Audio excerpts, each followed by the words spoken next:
President Richard Nixon, who joined with a Democratic Congress nearly 50 years ago to create the Environmental Protection Agency, said then that clean air and water were the birthright of every American and that restoring nature was a cause beyond party and beyond factions. Safeguarding our health and our environment has always enjoyed broad support in both political parties and among the American people. Thanks to the EPA's diligent work, our air and water are significantly cleaner, and because of that, Americans live longer, healthier lives. It is a heritage from which both parties can draw pride. But that legacy is now in danger.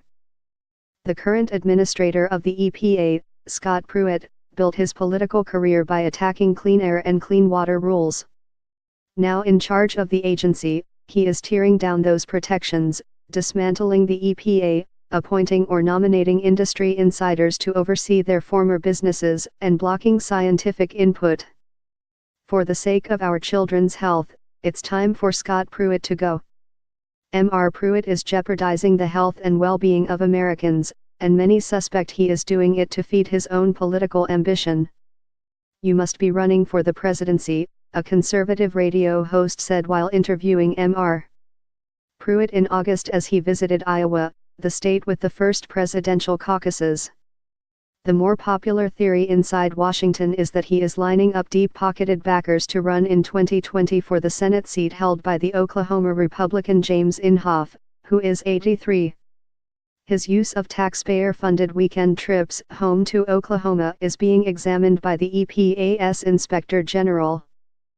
His use of non-commercial and military flights to his home state and elsewhere at a cost to taxpayers of some $58,000 prompted questions from Senator Charles Grassley, Republican of Iowa, and others. An EPA spokesman has said that Mr. Pruitt's travel was related to agency business and that he had no political agenda. Whatever his political ambitions may be, Mr. Pruitt's regulatory rollbacks and delays have tangible health and safety risks.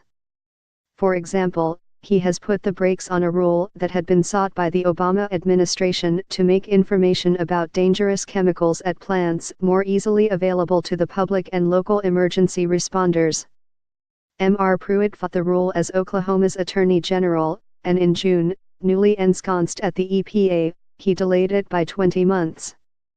The postponement was no doubt good news to Arkema, a chemical company that had lobbied against the rule. Not long after, Arkema's chemical plant near Houston caught fire as a result of Hurricane Harvey, sending 15 public safety officers who inhaled smoke there to the hospital. Mr. Pruitt is also working to stifle the scientific advice that is so important for smart environmental policy. He has rigged the criteria for EPA science advisory boards so that people funded by industry, or even by foreign governments, are more likely to qualify for appointment than academic experts. He has appointed as leaders of these panels people with industry ties and one who led the fight against tougher federal ozone standards. And to satisfy his penchant for secrecy, he is installing, at a cost of nearly $25,000 to taxpayers, a secure phone booth in his Washington office to keep people, including staff members, in the dark.